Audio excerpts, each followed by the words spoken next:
Blog Talk Radio.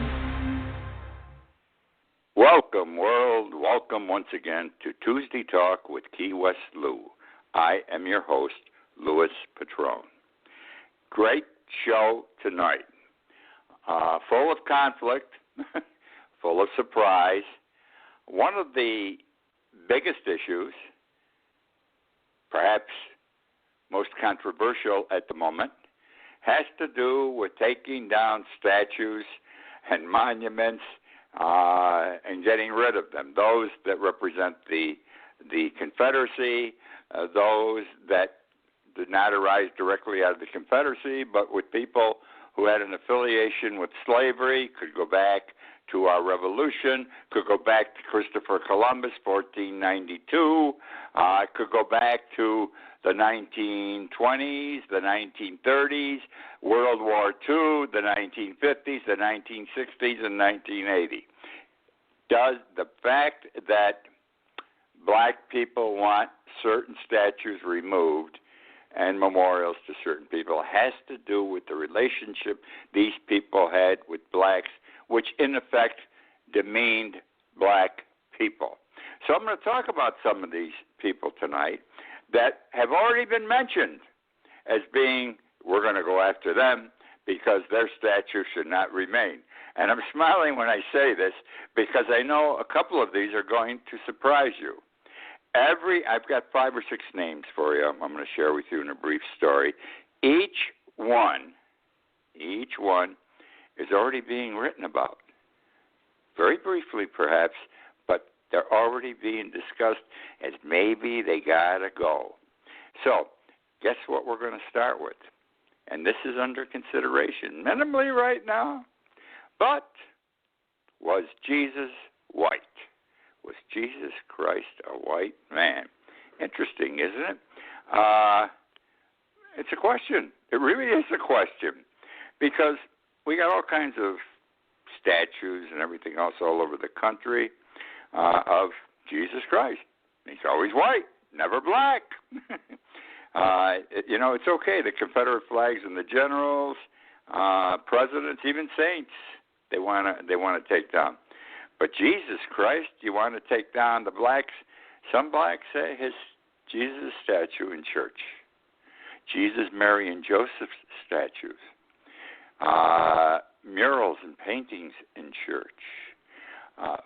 Windows, religious windows in church should be removed and changed if Jesus, Mary, and or Joseph are white. And this is where it's going. This is the next step. It's already been opened up. The issue has been opened up. Harvard University and the University of Pennsylvania, there have been a couple of reviews on this issue in very recent times. Okay? Now, the issue begins with who said Jesus was white, had blue eyes, and blonde hair? I mean, it's not in the Bible. Where did this come from? And again, there is a move now raising the issue because if he wasn't white, then we got to get rid of all these statues, pictures, et cetera, and replace them with black Jesus, black Mary, and black Joseph. Christ crucified on the cross, black Christ. All right, now,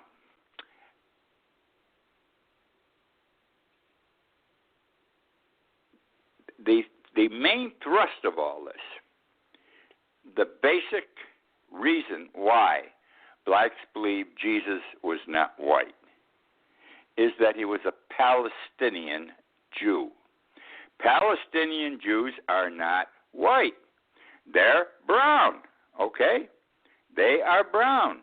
And no question he was a Palestinian Jew, so he could not have been white. Also, a white Jesus is not reflective of the black man or the black thinking, because a white Jesus in our country, okay, reflects a connection, the white Jesus, with the white man, and in no way takes into account the oppressed, the black people. I mean, if Jesus is white and you're black, I mean, where's the support that he can give you? He's not of your color. He's not one of you. And the other reason is, if Jesus is white and God is white, authority is white, and blacks in this country are anti-authority, understandably so, okay? Now let me ask you this. Did you ever see in your mind a black Jesus? Unless you're black maybe. No, okay, no. Does it make you uncomfortable that Jesus might not be white, but a brown person? Does it make you uncomfortable? 20 years ago, the NCR celebrated the new millennium with an art contest.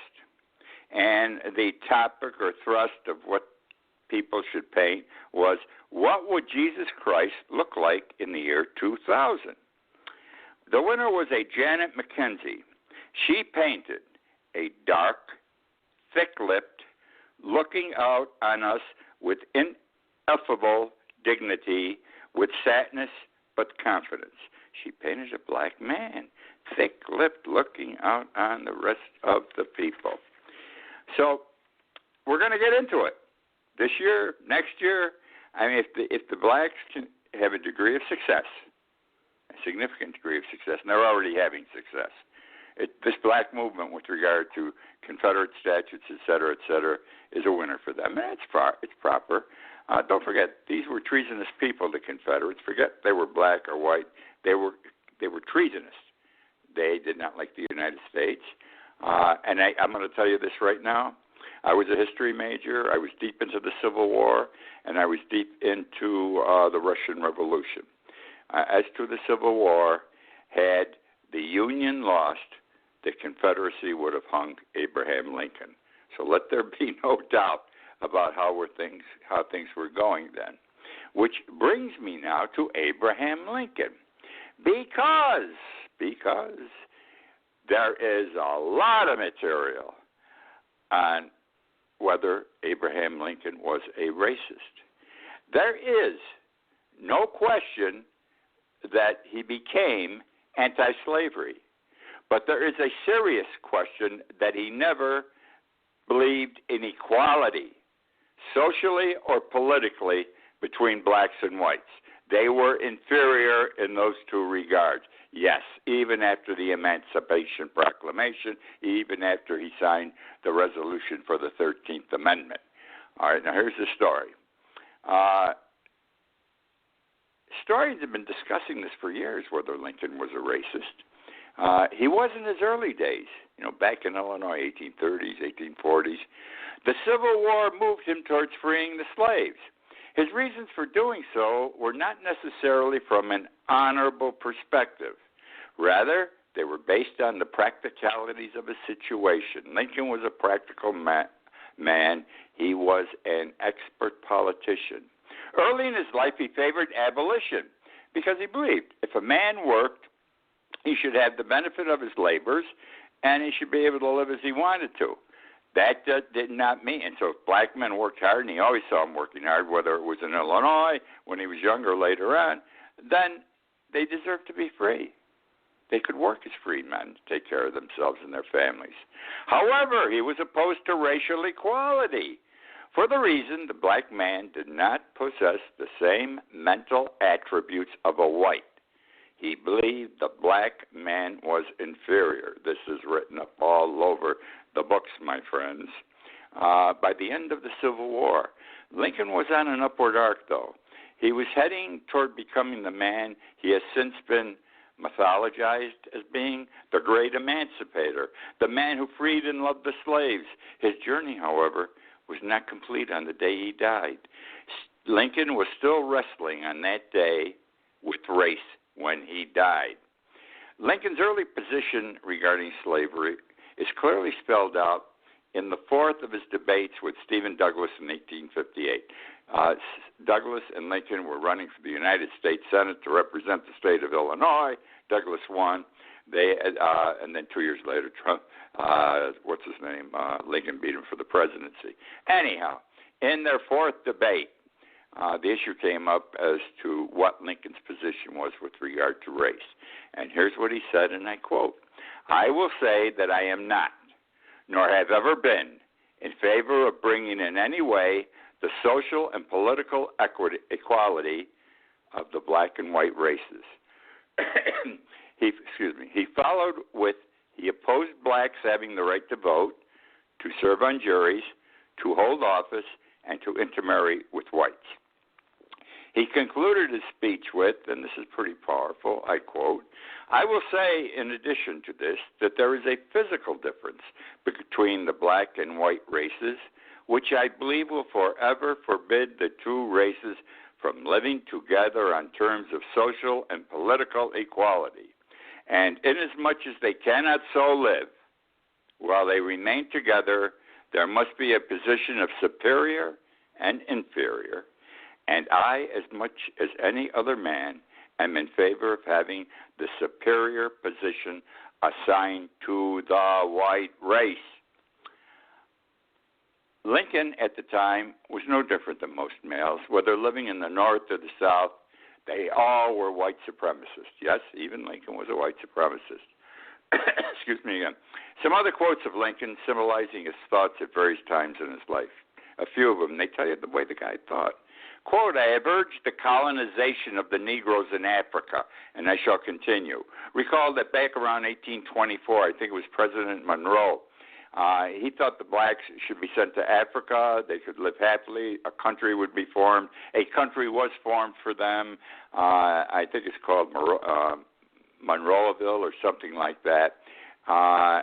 It didn't work out, but it was tried, all right? And he thought that was the way to do things, though, and he wanted to continue trying the colonization of the Negroes in Africa. He thought that was the solution. Get them out of the country, let them live the way they want to live. He also said, and I quote, "I can conceive of no greater calamity than the assimilation of the Negro into our social and political life as an equal. Further, and I quote, "Within 20 years, we can peacefully colonize the Negro under conditions in which he can rise to the full measure of manhood. This he can never do here. We can never attain the ideal union our fathers dreamed with millions of an alien, inferior race among us whose assimilation is neither possible nor desirable." Politics always played a major part in his decisions, though. He was a practical man again. He was a politician. He believed in colonization. He wanted to send the blacks to Africa or Central America to live and govern themselves. We're in the middle of the Civil War. It's 1862. Lincoln called black leaders to a White House meeting. Even in those days, there were black politicians. There were black businessmen. The blacks had leaders. Amazing, isn't it? He called black leaders to a White House meeting. He pushed colonization big time, sent them to Africa. The black leaders were adamant in their opposition. Lincoln argued that given the, quote, differences between the two races and the hostile attitude of whites towards black people, it would be, and I quote, "better for us both, therefore, to be segregated." The blacks refused to be swayed by Lincoln's argument. They argued African Americans were as much natives as the United States as white people, and thus deserved the same rights. Sound familiar? Lincoln gave up colonization, never spoke of it again. The next year, 1863, he issued the Emancipation Proclamation. Now, everybody thinks that most people in America, not everybody, thinks that that's what freed all the slaves. It did not free all the slaves. What it did was this, and please, I hope I make this clear. He was a war president. He knew the South needed the help of the slaves to successfully carry on the war. Two reasons. The South needed the slaves to raise the food to feed Confederate soldiers. Additionally, The Confederacy had begun to absorb slaves into the Confederate Army to fight against the Union. Lincoln, smart guy, sought to solve the problem by issuing the Emancipation Proclamation. It freed slaves only in a limited fashion.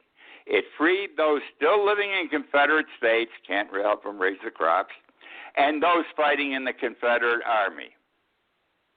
Okay, because they're in the Confederate Army, they're fighting against the Union. Evidence reflects how tightly the Emancipation Proclamation was drawn to solely accomplish the two items. Any black Confederate soldiers who had been captured by the Union did not receive freedom from slavery. So the practicality of Lincoln comes out, and the fact that he really didn't care about the black man being free, not being a slave. He cared about freeing the black man to the extent it would be of assistance immediately to the Union. In the next 2 years, many blacks fled the South, fled those states where they were free now, to fight for the Union. 200,000. By the end of the war in 1865, Lincoln was very much impressed with how these blacks had fought. Truly impressed. They did a hell of a job, the black fighters. Lincoln felt the slaves had earned their freedom by their bravery. Something legal was required, since the 1863 Emancipation Proclamation did not take into account all slaves. The 13th Amendment would and did. It was the instrument by which all slaves were freed. Lincoln approved the joint resolution of Congress which authorized the 13th Amendment on January 1, 1865. Ratification by state legislatures was required to make it part of the Constitution. Ratification, unfortunately, did not come until 18 months after Lincoln was killed. It did, however, free all slaves, thereby earning Lincoln the title of Great Emancipator at that time, after the war was over, and for the reasons I have given. The task was not complete.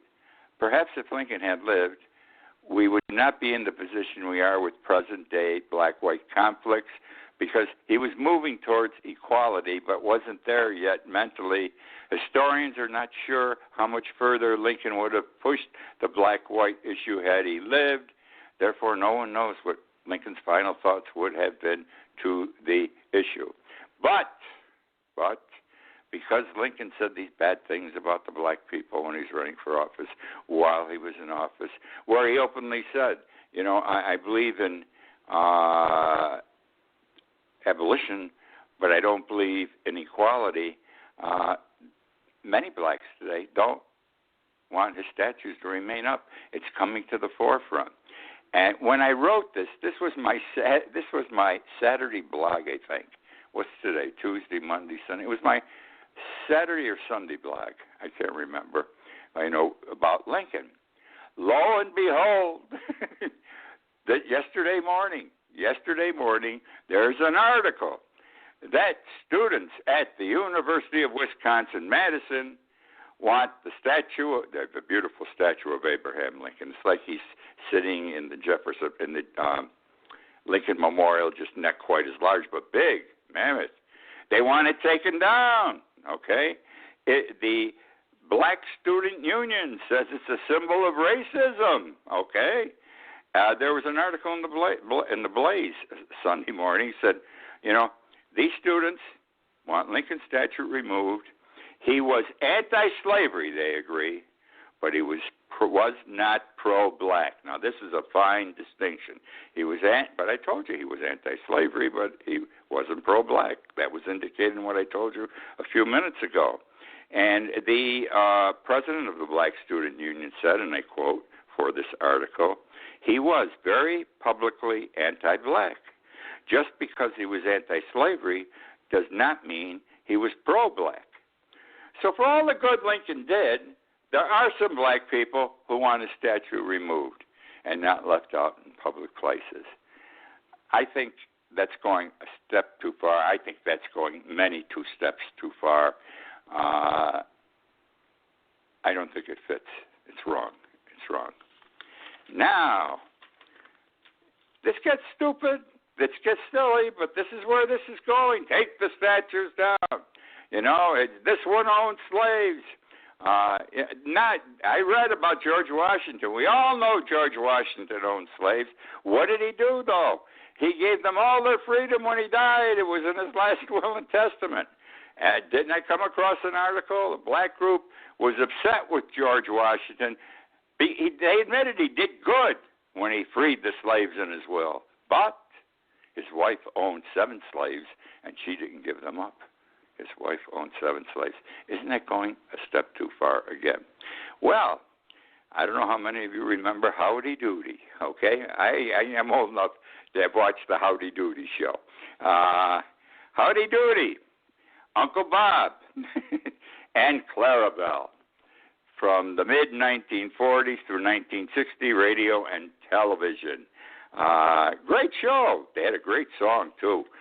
They used to bring the kids on to sing the song. Every day they had a peanut gallery, they called it, and they'd bring maybe 20 young kids, and real young, small, and they'd sit there and sing the Howdy Doody song and throw peanuts.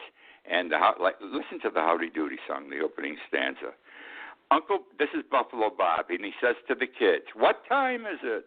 The kids, it's Howdy Doody time." I love this. That's why I got to do this. It's Howdy Doody time. Bob Smith and Howdy too say howdy do to you. Let's give a rousing cheer, 'cause Howdy Doody's here. It's time to start the show. So kids, let's go. Now, what does this have to do with black people and slavery? Well, as it turns out, peanut gallery is a bad term. In the days of vaudeville, the black people were poor during those days. They could not afford to go to the theater. The theater was vaudeville. They had to buy the cheapest seats, which were way up on top in the theater.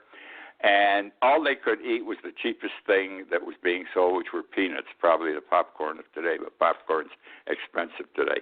So they'd sit up there in the top rows, and if they didn't like part of the show, they'd yell and scream and throw peanuts down at the performers. Howdy Doody show had a peanut gallery. Those young kids brought in every day to sing "It's Howdy Doody time" and to clap and cheer. They were labeled to be sitting in. They were the peanut gallery. Someone must have made a mistake and did not see where it came from. It's anti-black, or the black people today considered anti-black. So no one said get rid of Howdy Doody yet, but it's coming. Teddy Roosevelt, Theodore Roosevelt. Great president. My God, his face, he's one of the 5 presidents on Mount Rushmore. What could be greater than that? Went up San Juan Hill on a horse. They followed him. After he was done with the war and before he became president, his wife died. He went out west and spent a couple of years as a cowboy, for a real cowboy, rode a horse. There's a reason for the horse. The horse plays into this. And then, after he was president, he went to Africa. He liked to hunt animals, and he used to ride a horse in Africa. The Museum of Natural History in New York City, great museum. You got to go. I never looked at it as being great because of Theodore Roosevelt's statue in front, but because they have the biggest dinosaur I've ever seen on the first floor as you walk in the door. It's all bone, big, huge, magnificent. Anyhow, my grandchildren liked it too, and it was a thrilling day when I took them. Be that as it may, there's a statue of Theodore Roosevelt in front. He's on his horse. On one side, he's got an Indian standing. On the other side, a black man standing. And the black people want Theodore Roosevelt's statue removed. And it's been removed last week. And why do they want it removed? Because it's the fact that the Native American and the black man were standing and walking while Roosevelt was riding, put down the black man and the Indian, okay? It made them look like they were subjugated people. That was the term used. And they said that makes them look racially inferior, okay? So it had to go. And this one didn't go hard because The city of New York owns the building and museums, and it owns the land.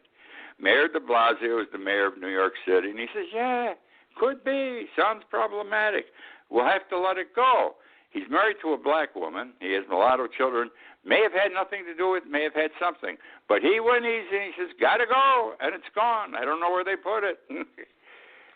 So that's another great man the blacks are after. How about Ronald Reagan?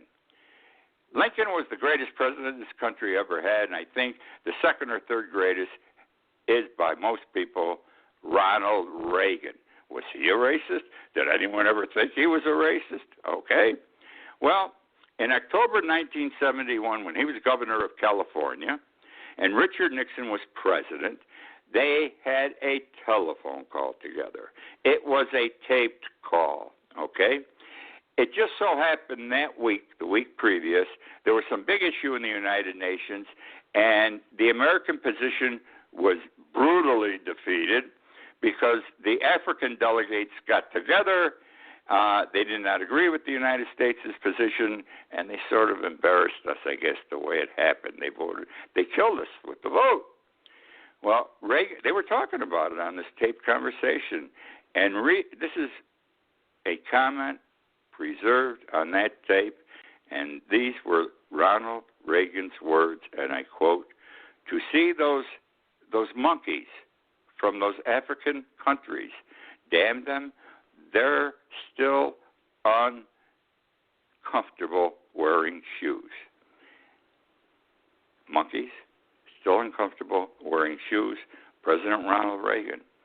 They're going to go after Ronald Reagan now, because there's articles on should he be called a racist because of that. Then there's Harry Truman. I love Harry Truman. Key West loves Harry Truman. I think everyone loves Harry Truman. Harry Truman was a Southerner. You got to remember this. Farmer from Missouri. And they used to say Harry Truman, when he was president, gave him hell. He also, it's been said, he gave him hell as a racist. Okay. While he was president, he made civil rights a federal priority. For the first time, any president did this since Reconstruction. Okay. Nonetheless, Truman expressed strong racist sentiments before, during, and after his presidency. 1911, he's young now, he's 27 years old. He wrote a letter to his wife-to-be, Bess, and he said, and I quote, "I think one man is just as good as another so long as he's honest and decent, and not a nigger or a Chinaman. The Lord made a white man from dust, a nigger from mud. Then he threw up what was left, and it came down a Chinaman. I am strongly of the opinion Negroes ought to be in Africa, yellow men in Asia, white men only in Europe and America." You see how the white people, we come from Europe and don't want to know any other people. So Truman was a racist. This was his early thinking. This was his later thinking, too, even though he did good things. He also wrote to his daughter, Margaret, while he was in the White House, and he was describing the waiters in the White House to Margaret, and he described them, and I quote, as an army of coons. Also, in a 1941 letter to Margaret, he wrote of the Civil War. He says, I quote, "I feel as your old country grandmother has expressed it. What a pity a white man like Lee had to surrender to old Grant." I've got more and more and more, but my time is running out. All I want to say is that as President Truman represented everyone, but his prejudices stayed there. He put them in his back pocket till he got out of office. They came back again at that time. Note, though, he ordered the desegregation of the armed forces. Also, another big deal. Now, that's the story on these people. I didn't get past this. I had other stuff, but not on the people that the blacks would like the statues taken down. I would hate to see Truman go, another great president. People felt the way they did. What can you do? What can you do? That's the way it is. I hope you enjoyed tonight's show. It was a bit different. I enjoyed preparing it. I enjoyed presenting it. I look forward to being with you again next week. Thank you again for joining me tonight.